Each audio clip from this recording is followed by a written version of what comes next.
Bonjour, chers apprenants. Je suis Dr Papa Momafal, formateur en mathématiques et coach. Alors, dans cette nouvelle vidéo, nous allons voir 3 clés de base pour réussir en mathématiques. Voilà, les 3 clés sont l'organisation, la concentration et l'entraînement. Première clé, donc, l'organisation. Donc, dans toute discipline, il faut de l'organisation pour arriver à des objectifs. La première chose à faire, c'est de mettre sur papier son mode d'organisation. On peut utiliser un agenda. Donc, l'agenda n'est pas seulement fait pour les professionnels. Un élève ou un étudiant peut très bien l'utiliser. Il faudra donc noter son emploi du temps, les évaluations, c'est-à-dire les contrôles continus, et les examens. Mais ce qui est le plus important, c'est comment organiser ces journées. Il faut dans la journée avoir un intervalle de temps où on peut se consacrer entièrement aux mathématiques. Parce que dans une journée, on n'a que 24 heures et il y a plein de choses à faire. Donc, il faut une certaine autodiscipline pour pouvoir se fixer les heures où on doit impérativement travailler les mathématiques. Alors, comment fixer ces heures de travail-là? Ça dépend d'une personne à l'autre. Parce qu'il y a des gens qui sont plutôt du matin, il y en a qui sont de l'après-midi, il y en a qui sont de la soirée et il y en a qui sont même de la nuit. Donc, il faut vous connaître vous-même et voir quel est votre meilleur moment de la journée. Le meilleur moment, ça veut dire le moment où vous êtes plus réceptif, le moment où vous êtes le plus concentré. On en parlera au niveau du deuxième point, en ce qui concerne la concentration. Maintenant, si on revient au niveau des heures de travail, vous pouvez par exemple prendre entre 17h et 19h, ou bien entre 18h et 20h, ou bien tout faire pour au minimum terminer votre travail à 23h. Donc, il ne s'agit là que d'indications. Vous pouvez faire comme vous le voulez, mais attention, il faut dormir suffisamment.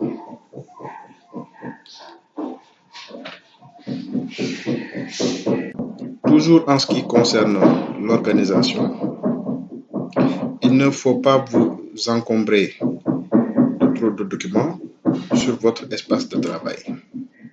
Il faut être minimaliste. Nous en reparlerons dans la partie concentration. Deuxième clé, la concentration. La concentration est la plus précieuse de ces 3 clés. Parce que sans concentration, on n'arrivera à rien. Donc la concentration est une condition nécessaire, mais elle n'est pas suffisante. Mais elle est impérative. Alors, la concentration, elle commence lorsque vous êtes en classe.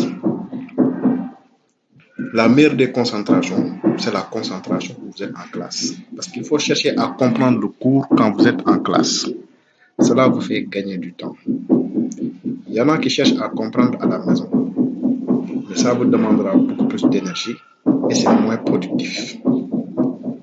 Mieux vaut maximiser au niveau de la classe. Soyez focus sur le cours, n'acceptez en aucun cas d'être dérangé par qui que ce soit ou quoi que ce soit. Notez les parties les plus importantes du cours, les parties que vous avez bien compris, les parties que vous avez moins bien compris. Et essayez d'imaginer quel type de questions pourrait découler des résultats présentés par le professeur lorsqu'il fait son cours. Il faut aussi se concentrer quand vous travaillez chez vous. Il ne faut pas laisser place à la distraction. Lorsque vous avez décidé de travailler sur les maths, à l'heure indiquée, faites tout pour n'être dérangé par quoi que ce soit. Pour cela, donc, il faut trouver les lieux propices à la concentration. Ça peut être votre bureau dans votre chambre, ça peut être une salle de classe après les cours. L'essentiel, c'est de vous trouver un endroit où vous êtes à l'aise, où vous pourrez travailler tranquillement. Même s'il y a d'autres personnes environnantes, il faut que ces personnes-là aussi recherchent la même chose que vous, c'est-à-dire la concentration. Alors, au niveau de votre espace de travail, comme je l'ai dit à la fin de la première partie, il faut mettre de côté tout ce qui ne vous sert à rien. Même les livres de maths qui n'ont pas lien avec le chapitre que vous révisez, par exemple. Donc, mettez juste sur votre table ce dont vous avez besoin, un cahier, un stylo et votre support de cours. Ça peut être un livre, une annale, une fascicule ou un fascicule.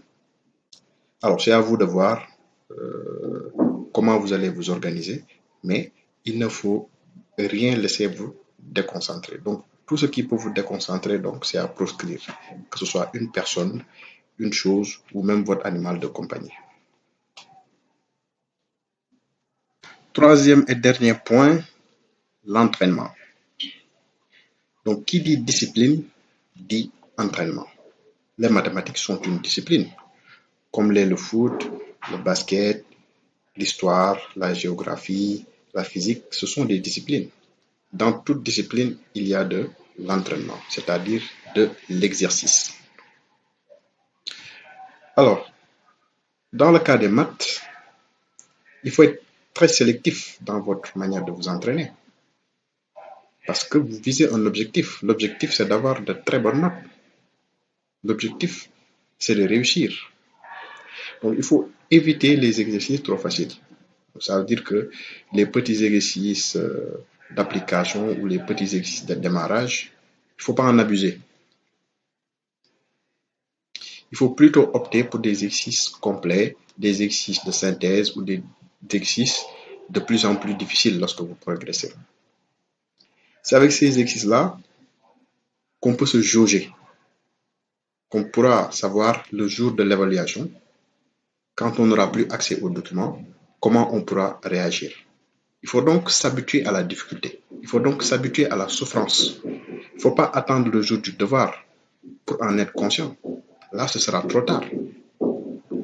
Donc, toute difficulté qui peut se présenter à vous dans les exercices, essayez de les anticiper dans les devoirs.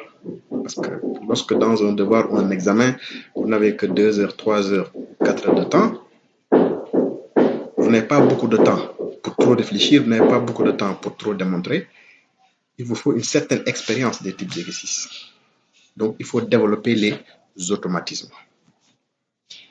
Alors, l'entraînement, il ne faut jamais l'arrêter. Il ne faut jamais l'arrêter, ou du moins, dans la période où vous êtes en train de faire les maths, c'est-à-dire ça peut être pendant l'année académique, là, l'entraînement doit être intensif.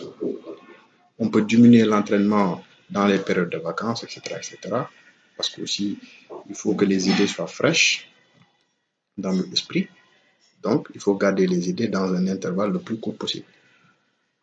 Mais ce que je veux dire, c'est que tant que vous êtes en année académique, l'entraînement doit être continu. Vous terminez un chapitre, vous passez à un autre chapitre, mais le rythme doit être le même. Le rythme doit être soutenu. Voilà, c'est la fin de cette vidéo. J'espère qu'elle vous aura plu et j'espère qu'elle vous sera très utile pour votre réussite en mathématiques. Alors, abonnez-vous, commentez, faites-moi vos suggestions, donnez-moi vos idées pour les prochaines vidéos par exemple. Et laissez-moi aussi un pouce bleu si vous avez liké ma vidéo. Alors, vous pouvez vous inscrire à mes offres de formation, cours à domicile, coaching, préparation au concours, via l'adresse mail ci-dessous et le numéro de téléphone ci-dessous. Nous réussissons ensemble pour que tu réussisses.